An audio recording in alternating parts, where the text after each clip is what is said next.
2025 ആദ്യത്തെ മലയാള cinema identity. Akhil പോളും Anas ഖാനും direct ചെയ്തിരിക്കുന്ന ഐഡൻറ്റിറ്റി. അവർ ഇതിനു മുമ്പ് ഫോറൻസിക് എന്നുള്ള സിനിമ ചെയ്തിട്ടുണ്ട്.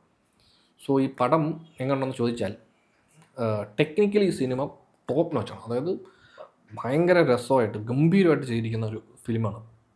അതുപോലെ ഇതിൻ്റെ ഇവർ ഇൻ്റർവ്യൂവിൽ പറയുന്നുണ്ട്, ഇതിൻ്റെ ഒരു ഫൈനൽ 40 മിനിറ്റ്സ് ഭയങ്കര എൻഗേജിങ് ആയിരിക്കും, ഭയങ്കര ഇൻട്രസ്റ്റിംഗ് ആയിരിക്കും.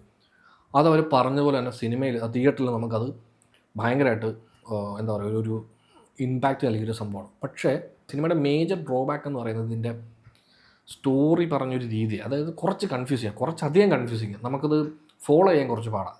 കോമൺ ഓഡിയൻസിന് കുറച്ച് ബുദ്ധിമുട്ടുണ്ടാവും അത് ഫോളോ ചെയ്യാനും.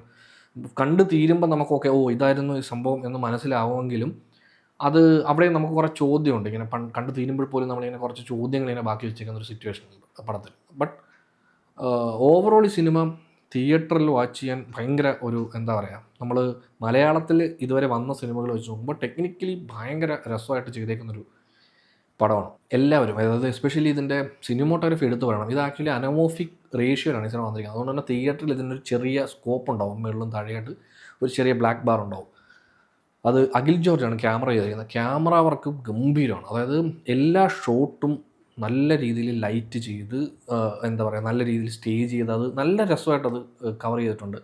അതുപോലെ ആക്ഷൻ കൊറിയോഗ്രാഫി ചെയ്തിരിക്കുന്ന യാനിക് ബെൻ ആൻഡ് ഫീനിക്സ് പ്രഭു, ഇവർ രണ്ടുപേരുടെയും ഫൈറ്റ് എന്ന് പറഞ്ഞാൽ സിനിമയിൽ ആക്ഷൻ പടമൊന്നുമല്ല, ബട്ട് സിനിമയിൽ വളരെ കുറച്ച് ഫൈറ്റ് സീനേ ഉള്ളൂ. അപ്പോൾ അത് എനിക്ക് തോന്നുന്നു യാനിക് ബെൻ ആയിരിക്കാം ആ പ്ലെയിൻ സീക്വൻസ് ചെയ്തിരിക്കുന്നത് തോന്നുന്നു. ക്ലൈമാക്സിലെ ഒരു ഫ്ലൈറ്റിലുള്ള ട്രെയിലറെ കണ്ട ഒരു സീക്വൻസ് ഉണ്ട്, അത് ചെയ്തിരിക്കുന്നത് യാനിക് ബെൻ ആയിരിക്കണം എന്നാണ് തോന്നുന്നത്. കാര്യം അതിൻ്റെ സ്റ്റൈലൊക്കെ കുറച്ച് മലയാളത്തിൽ നമ്മളിപ്പം അങ്ങനെ കണ്ടുവരാത്ത, മലയാളത്തിലുള്ള ഇപ്പോൾ ഇന്ത്യൻ സിനിമ തന്നെ അത് അങ്ങനത്തെ ഫൈറ്റ് സീനൊക്കെ കുറച്ച് കുറവ്. ഇപ്പോൾ ഹാൻഡ് കോമ്പാക്റ്റ് ഒക്കെ ആണെങ്കിൽ കുറച്ച് നല്ല രസമായിട്ട് എടുത്തിട്ടുണ്ട്. ഇപ്പോൾ നമ്മൾ മാർക്കോയിലൊക്കെ കണ്ട പോലെ അതിനൊക്കെ കുറേ കൂടെ ഒരു ഹോളിവുഡ് ടച്ച് പറയുകയാണെങ്കിൽ കറക്റ്റ് ഒരു ഹോളിവുഡ് ടച്ചിൽ എടുത്തിട്ടുണ്ട്. അത് എഡിറ്റ് ചെയ്തിരിക്കുന്നതൊക്കെ നല്ല രസമാണ്. എഡിറ്റർ ചമൻ ചാക്കോ പ്രത്യേകം പറയേണ്ട ഒരു പേര്. കാരണം പുള്ളിയുടെ എഡിറ്റിങ് സിനിമയ്ക്ക് ഭയങ്കര രീതിയിൽ ഗുണം ചെയ്തിട്ടുണ്ട്. പിന്നെ സിനിമയിൽ ഏറ്റവും മറ്റൊരു മെയിൻ ബെസ്റ്റ് പാർട്ടെന്ന് പറയുന്നത് ജേക്സ് ബിജോയുടെ മ്യൂസിക്കാണ്. അതായത് ബാക്ക്ഗ്രൗണ്ട് സ്കോർ പടത്തിന് ആസ് യൂഷ്വൽ ഈ ഫോറൻസിക്കിന് പോലും ബാക്ക്ഗ്രൗണ്ട് സ്കോർ ഭയങ്കര വലിയൊരു എന്താ പറയുക സിനിമയുടെ ഒരു സേവിയറായിരുന്നു. സോ അതുപോലെ തന്നെ ഈ പടത്തിനും അത് ജേക്സ് ബിജോയുടെ മ്യൂസിക് ഭയങ്കരമായിട്ട് ഹെൽപ്പ് ചെയ്തിട്ടുണ്ട്. The weakest part of the film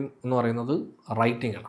ആ റൈറ്റിംഗ് എന്ന് പറയുമ്പോൾ അതും കംപ്ലീറ്റ്ലി പറയാനും പറ്റത്തില്ല. കാരണം ഈ സിനിമ നമുക്ക് ഈ ഫിലിം കുറച്ചുകൂടെ എന്താ പറയുക, നമ്മളെ കുറച്ച് എഡ്യൂക്കേറ്റ് ചെയ്യാൻ ശ്രമിക്കുന്നതല്ല. അതായത് നമുക്കറിയാത്ത കുറച്ച് കാര്യങ്ങൾ നമുക്ക് പറഞ്ഞു തരുന്നൊരു രീതി ഈ സിനിമയ്ക്കാണ്. അതായത് ഈ സിനിമയിൽ കുറച്ച് പുതിയ ഇൻഫർമേഷൻ, എസ്പെഷ്യലി ഒരു കോമൺ ഓഡിയൻസിന് അത്ര ധാരണയില്ലാത്ത കുറച്ച് കാര്യങ്ങളെപ്പറ്റി ആ സിനിമയിൽ പറഞ്ഞിരുന്നുണ്ട്. അതൊരു നല്ല പാർട്ടായിട്ട് എനിക്ക് തോന്നി.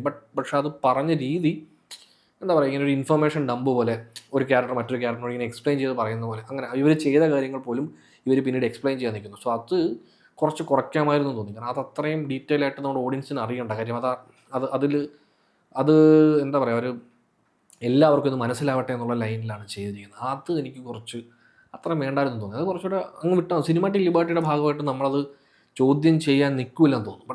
ബട്ട് അത് കുറച്ച് ഓവറായിട്ടുണ്ട്. അതായത് കുറച്ചധികം സമയം എടുക്കും അത് പറയാൻ തന്നെ. ഈ ഫസ്റ്റ് സീൻ തന്നെ ഷമി തെലങ്കിൻ്റെ ക്യാരക്ടർ ആക്ച്വലി ടൊവിനോയുടെ സ്റ്റോറി പറയും. ടൊവിനോ ആ ക്യാരക്ടറിനെ പറ്റി ഡിസ്ക്രൈബ് ചെയ്യുന്ന, അതൊരു ചെറുപ്പത്തിൽ ടൊവിനോയെ പറ്റി ഡിസ്ക്രൈബ് ചെയ്യുന്ന ഒരു സീക്വൻസ് ആണ്. അപ്പോൾ അവിടെ ഈ പറഞ്ഞ പോലെ ഇങ്ങനെ മറ്റൊരു ക്യാരക്ടറിനോട് ഈ കഥ ഇങ്ങനെ പറഞ്ഞുകൊണ്ടിരിക്കും. അപ്പോൾ അത് കുറച്ച് അത്രയും ഡീറ്റെയിൽ ആയിട്ട് പറയണ്ട. ഡീറ്റെയിൽ ആണെങ്കിൽ അത്രയും ഒരു ഇൻഫർമേഷൻസ് ഇങ്ങനെ ജസ്റ്റ് ലിറ്ററലായിട്ട് പോകാതെ കുറച്ചുകൂടെ വിഷ്വലി അത് കഴിഞ്ഞ് പിന്നീടുള്ള സീനുകളിൽ നമുക്ക് ടൊവിനോയെ കാണുമ്പോൾ മനസ്സിലാവും. ടൊവിനോ ഒരു സീക്വൻസ് ആണ്, ടൊവിനോയുടെ കേപ്പബിലിറ്റി, പുള്ളി എങ്ങനത്തെ ഒരാളാണെന്ന് ഒരു സീനിൽ തന്നെ നമുക്കത് അവർ കാണിച്ചു തരുന്നുണ്ട്. സോ അത് കാണിക്കുമ്പോൾ പിന്നെ അത് വീണ്ടും ആദ്യമേ പറഞ്ഞ് അത്രയും ടൈം എടുക്കണമെന്ന് തോന്നി. എനിവേ ബട്ട് സിനിമ തിയേറ്ററിൽ എൻജോയ് ചെയ്യാൻ പറ്റുന്ന ടൈപ്പ് ഓഫ് ഒരു പടമാണ്. സോ ഇതിൻ്റെ ടെക്നിക്കൽ ആസ്പെക്ട്സിന് വേണ്ടി അല്ലെങ്കിൽ ഇതിൻ്റെ വിഷ്വൽ ട്രീറ്റിന് വേണ്ടി ഇത് തിയേറ്ററിൽ കാണാവുന്നൊരു സിനിമയാണ്. ബട്ട് സ്റ്റോറി വൈസ് ആണെങ്കിലും ഇതിൻ്റെ റൈറ്റിംഗ് വൈസ് ആണെങ്കിലും ഇത് കുറച്ച് താഴെയാണ്. അതാണ് ഇതിൻ്റെ മേജർ ഡ്രോബാക്ക്. ട്രെയിലർ കണ്ട് ഇഷ്ടപ്പെട്ടവർക്ക് ഡെഫിനറ്റ്ലി ഈ സിനിമ തിയേറ്ററിൽ പോയി കണ്ടു നോക്കാൻ തോന്നുന്നതാണ്. കാര്യം ഇതിൻ്റെ ബാക്കി എല്ലാ പഠനേക്കാളും നമ്മൾ ഒരു ഹോളിവുഡ് ലെവൽ അല്ലെങ്കിൽ അങ്ങനെ പറയാവുന്ന ഒരു സ്റ്റൈൽ ഉള്ളൊരു സിനിമയാണ്. ആക്ച്വലി ഇതൊരു സ്റ്റൈൽ ഓവർ സബ്സ്റ്റൻസ് പടമാണ്.